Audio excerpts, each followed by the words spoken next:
ప్రార్థన పెట్టించుకోవాలంటే నాకు చాలా అస్వస్థతగా ఉంటుంది. అయినా సరే ప్రభువును నాకు కాపాడుతూనే ఉన్నాను. కానీ దేవుని మాటలు చెప్తుంటే ప్రజలకి ఎప్పుడు ఇబ్బందిగా ఏమి ఉండదు, కానీ నేను బట్టి ఉంటున్నా దేవుని మాటలు చెప్తాను. ఇంకోటి పుట్టించి చెప్పను, కూర్చి చెప్పను. మరి ఎందుకు ప్రార్థన పెట్టించుకోవాలంటే నాకు 3 సంవత్సరాలు బట్టి మరణంతో లేక పిలుపు వస్తుంది.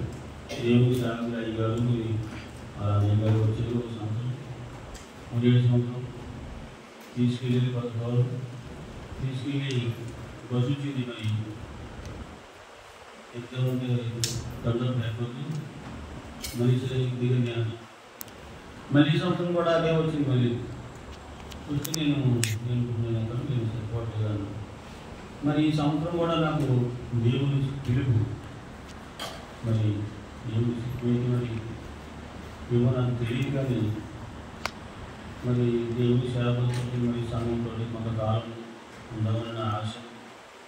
బాగుపడి కూడా ఎన్నోసార్లు చెప్పారు, బాబు మీ సేవలు పెట్టి మీరు కొంతకాలం కలిసి ఉండి మీ కాదు జీవించాలి, మీకు సేవలో ఉండాలని నేను ఆశపడతాను బాబు అని రోజు ఇప్పుడు బాగుపడి అలాగే దేవుని సేవ బాగుపడి వచ్చి మీరు రావడం నాకు ఎంతో సంతోషం. ఎందుకంటే అలాంటి నాకు చాలా ప్రేమ, వారితో ఉండడం నాకు చాలా ఇష్టం. మరి ఇప్పటికి దేవుని నమ్ముకొని దాదాపుగా 50 సంవత్సరాలు అవుతుంది. కానీ మరి దేవుని సేవకులు నేను విడిచిపెట్టి వెళ్ళిపోవాలని కానీ ఎన్ని గద్దించినా ఏం చేసినా వాళ్ళతోటే ఉండాలని నిర్ణయించుకున్నాను. నేనేంటి, నా బిడ్డలేంటి, నా మనవలు కూడా ఆ రీతిగానే ఎంతవరకు సాగుతుంది. మరి దేవుని సేవకులు మీరు నా గురించి ప్రార్థన చేయండి. దేవుని చిత్తమైతే బ్రతికితే కొంతకాలం మీ మధ్యలో ఉంటాను. మరి ఎందుకోసం అంటే, నేను ఎందుకోసం బ్రతకాలంటే, దేవుడు మా అమ్మతో చెప్పాడు. మా అమ్మకు ఒకసారి పెద్ద జబ్బు చేస్తే చచ్చిపోతాను ప్రభు, నీ దగ్గర తీసుకెళ్ళిపోతే, అలా కదమ్మా నువ్వు ఇప్పుడు రావద్దు, నీకు 15 సంవత్సరాలు టైం ఇచ్చాను, అప్పుడు దాకా నువ్వు బ్రతుకున్నావు.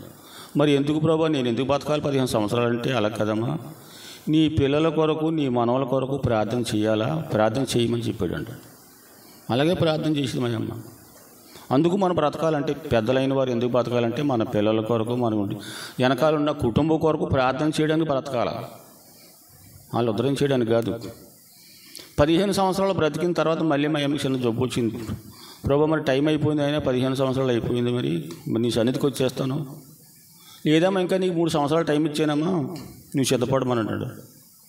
చూడండి దేవుడు ఎలా నేర్పుతున్నాడు. కొంతమందికి తెలియదు ఈ మర్మాలు. దేవుడు ఏంటంటే మరణం పొడిగెంతాడంట, చచ్చిపోయినప్పుడు రాసేస్తాడంట, తిరిగి లేదంట. ఆయన దొంగ మాటలు. దేవుడు మన బ్రతికించడానికి, మన ప్రాణం తీసుకోవడానికి ఆయనకి అధికారం ఉంది. మరి యేసుకేలుతో చెప్పలేదా దేవుడు, నీకు 15 సంవత్సరాలు ఆయుష్ ఇచ్చాయని చెప్పాడు కదా. ఆ విధంగానే 3 సంవత్సరాలు సిద్ధపడిన తర్వాత మా తల్లిని తీసుకున్నాడు. మరి అలాగే నేను కొంతకాలం బ్రతకాలంటే నా పిల్లల కొరకు, నా పిల్లల కొరకు ప్రార్థన చేయడానికి బ్రతకాల, అంతేగాని తినేసి తాగడానికి, తినడానికి, తాగడానికి కాదు.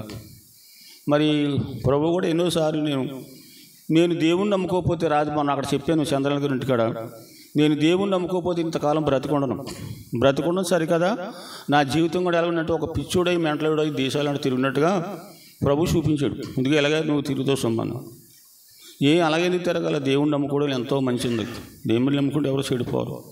కానీ కొంతకాలం నమ్ముకోలేకపోయిన, చాలా కాలం నమ్ముకోలేకపోయిన ఎవరైనా సరే, మీరు ఎవరైనా సరే దేవుని మాట శివుని పడగానే నమ్ముకోవాలంట.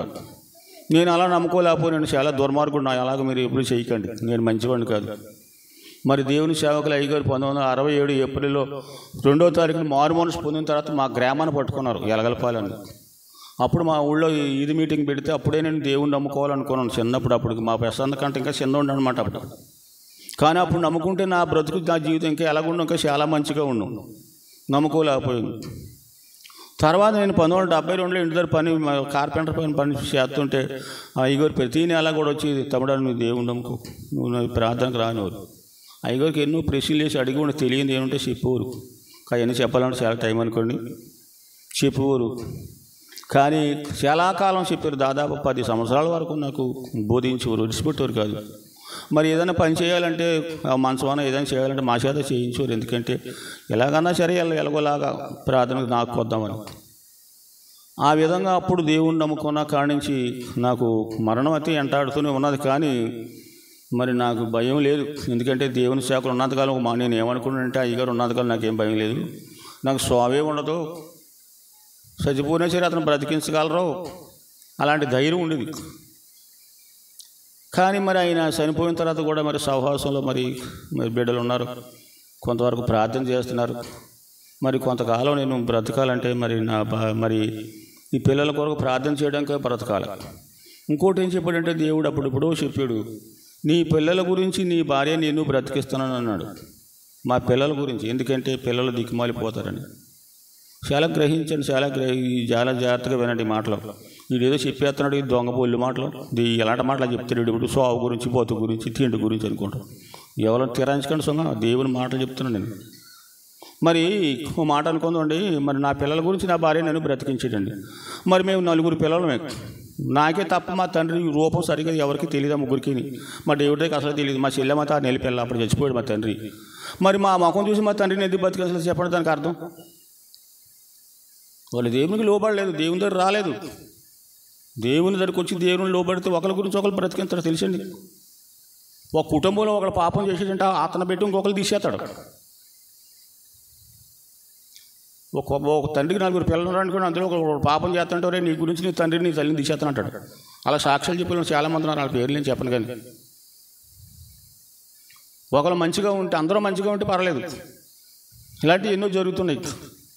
అందుకోసం మరి దేవుడి సేవకులు మీరు నా గురించి, నా కుటుంబం గురించి ప్రార్థన చేస్తారని కూటమి పెట్టుకున్నాను. మరి ఇంకోటి ఏంటంటే, నేను నిజంగా చెప్తున్నాను, అలాంటి దాయకూడదు దేవుని మాటలు. మా చెంతనీళ్ళ మరి చాలా నష్టమైపోయింది. మరి ఆయన గురించి, బిడ్డల గురించి ప్రార్థన చేయండి. మరి బొబ్బు, మరి మేరీ రోజా, మరి వాళ్ళు చదువుకొని కొంత మరి పైకి వచ్చే వరకు నేను ఉండాలని ఆశపడి దేవుని సెలవు అడుగుతాను.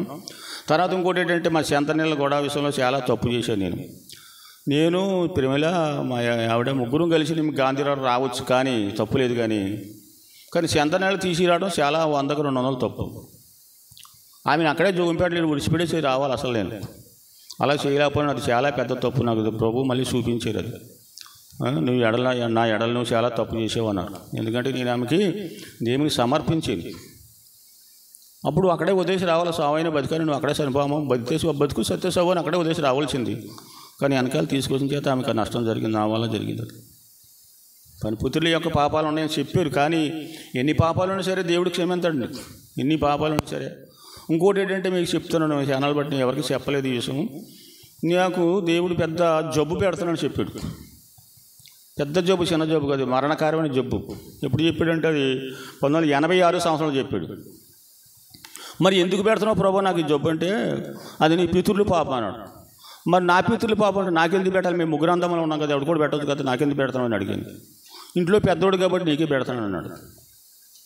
మరి అది ఎప్పటికీ కూడా రానివద్దు ప్రభు అని ప్రార్థన చేసాడు. ఇప్పుడు దివారాత్రులు ప్రార్థన చేశాడు. నా పిల్లలు చిన్నోళ్ళు ప్రభు, నాకు జబ్బు వస్తే నా పిల్లలు చూసి దిక్కులేదు, ఏమైనా సరే రానియొద్దు, ఏమైనా రానియొద్దు, జబ్బు రానియొద్దు, మరణం రానియొద్దు, అలా దివారాత్రులు ప్రార్థన చేస్తూ ఉండండి.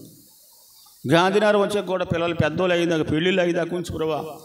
మరి పెళ్ళిళ్ళు అయితే మరి పిల్లల పుట్టుదా కొంచెం, మరి పెళ్ళిళ్ళు అయిపోతే సరిపోదు, మళ్ళీ వాళ్ళకి కట్టసోకాలు చూడపోతే దిక్కుమల్లుడు కనీసం వదిలేసినాడు అని తిడతారు, లోకులు తిడతారు, పిల్లలు తిడతారు. ఎన్నెన్నో ఇలాంటి బాధల గురించి ఇప్పుడు దివారాత్రులు ప్రార్థన చేస్తూ ఉండండి. ఇప్పటికీ కూడా దివారాత్రులు ప్రార్థన చేస్తూ ఉంటాను, ప్రతి దినం కూడా, రాత్రులేంటి పగలేంటి, ప్రతి దినం తెల్లారి నేస్తుండే వాళ్ళ గురించి, పిల్లల గురించి, మనల గురించి ప్రార్థన, దేవుని సేవకుల గురించి, తర్వాత ఈ సోషల్ అందరి గురించి ప్రతి దినం కూడా ప్రార్థన చేసే భాగ్యం ఇచ్చాడు దేవుడు నాకు. మరి దేవుని సేవకులతో కలిసి ఉండడానికి గొప్ప భాగ్యం ఇచ్చాడు. మరి సంఘంతో మరి బాబు గురించి, మరి బాబు మీరు అందరూ ప్రార్థన చేస్తారని నేను మిమ్మల్ని బ్రతిమలు అడుకుంటాను. అందుకోసం ఈ కూటమి పెట్టాను. మరి బాబుతో నేను కొంతకాలం ఉండాలని నా ఆశ, ఏమి కాదు. మీతో నేను కొంతకాలం జీవించాలి ప్రభా, నాన్నగారితో ఉన్నాను, మీతోడు కూడా కొంతకాలం జీవించాలి. ఎందుకంటే నాకు టైం దగ్గర 70 సంవత్సరాలు వచ్చేసింది. శరీరం ఎంతో బలహీనంగా ఉంటుంది, కానీ చనిపోతేనే మంచిది. ఈ బాధలు భరించలేక, ఈ మోకాళ్ళ బాధలు, ఈ బాధలు అనుకుంటుంది. ఒక్కోసారి మనసు అనిపించదు, కానీ అమ్మో ఇప్పుడు చనిపోతే పిల్లలు ఎలాగా, ఇంతకాలం పెట్టి పిల్లల గురించి దేవుని సెలవడుకుని ఇప్పుడు మనలో వాళ్ళ పరిస్థితి ఏంటి ప్రభా. ప్రసాద్ చూస్తే లేడు, నేను పెట్టపోయినా పోయే ఏదో కొంచెం ప్రార్థన చేస్తాను కదా అని ఆశతోటి ప్రార్థన చేస్తుంటానండి. అందు గురించి నేను ప్రార్థన పెట్టుకున్నానండి. తర్వాత మరి మన శ్రీని గురించి కూడా ప్రార్థన చేయండి, అతను ప్రార్థన రాకుంటున్నాడు. ఇంకోటి ఏంటంటే నా పిల్లల విషయంలో, పెళ్ళిళ్ళ విషయంలో చాలా తప్పు చేశాను నేను. చాలా తప్పు, చిన్న తప్పు కాదు. ఎలాంటి తప్పు అంటే మేము నేర్చుకున్న భక్తికి తగినట్టుగా చేయలేకపోయిన పెళ్ళిళ్ళు. ఆ విషయంలో చాలా తప్పు, 100కు 200 తప్పు చేశాను. అందు గురించి నాకు ఇలాంటి అవమానం జరుగుతుంది. అందుకే నేను సాక్ష్యం చెప్పడం కూడా నాకు సిగ్గుపడతాను. సిగ్గు కూడా ఉంది నాకు. ఎందుకంటే ఎలాంటివి నేర్పలేదు సేవకులు, ఎలాంటివి నాకు దేవుడు నేర్పలేదు, నేను నేర్చుకోలేదు. కానీ ఆ విషయంలో మటుకు చాలా పొరపాటు చేశాను. పెళ్ళిళ్ళ విషయం రాబోతుకి ఏం చేయాలంటే దేవుని మాట ప్రకారంగానే చేయాలి. అక్కడ కులం బెతం ఉండకూడదు. అలాగంటే వెనకాల జనాలు ఒప్పుకోరు.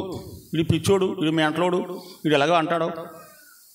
వెనకాల ఎలాంటి అంటే ఎవరో కాదు, ఇంట్లో వాళ్ళు, కుటుంబీకులే, ఇంట్లో వాళ్ళను.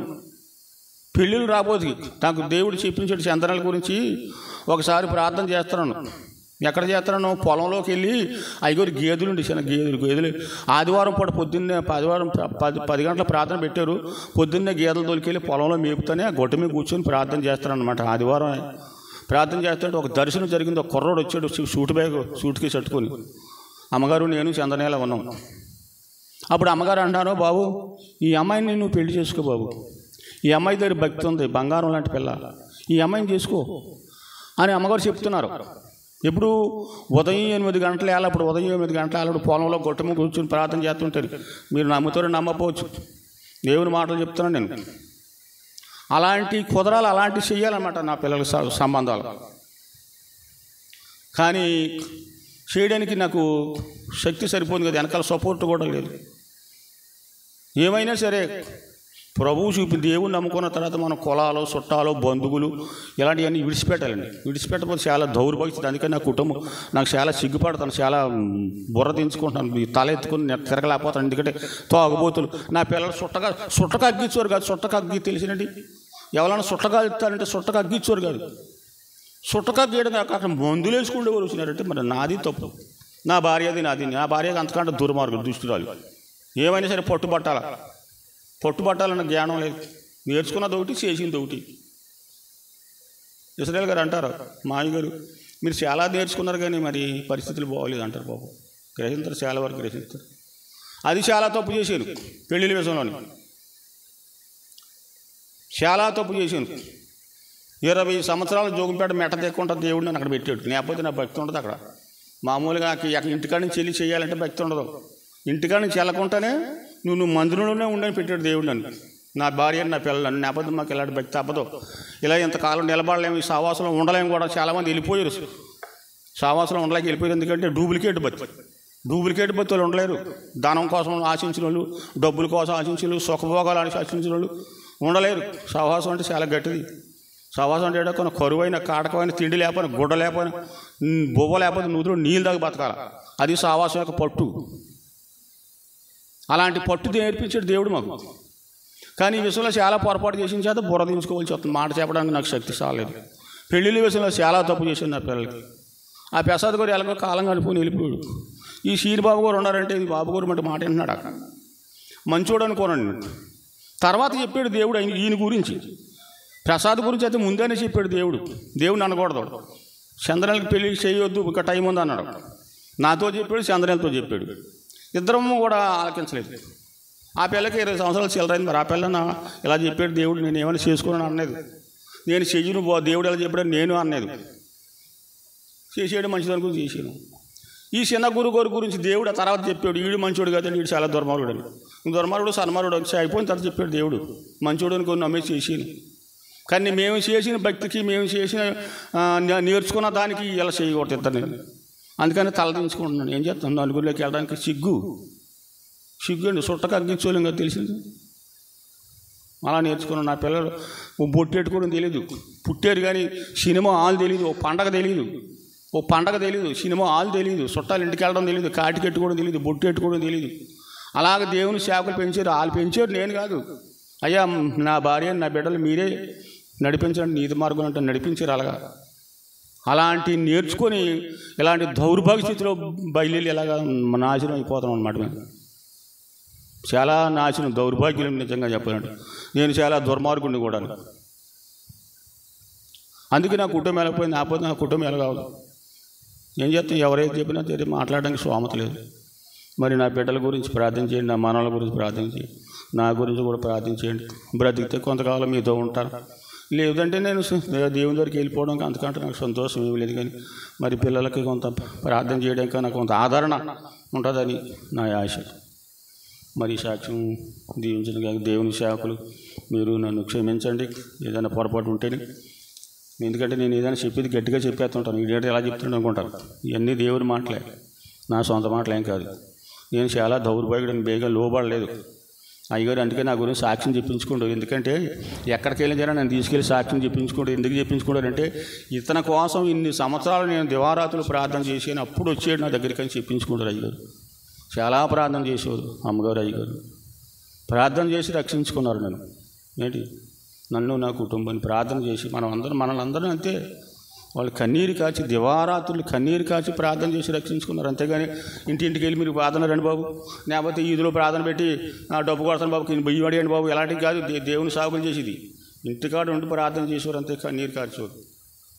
అలా ప్రార్థన చేసి మనల్ని అందరినీ రక్షించారు వాళ్ళు. తెలిసి అది మీకు తెలియదు, నాకు తెలుసు. అది ఉన్నపాటి సేవకుల్లాగా ఇది మీటింగ్లు ఎట్టి డబ్బులు కొట్టి మీరు ప్రార్థన రండి అని అడిగేవారు కాదు. మీరు డబ్బులు వేయండి, ధనం వేయండి, బియ్యం వేయండి, అలాంటివి కాదు. మరి సాక్ష్యం దేవుడు దీవించండి.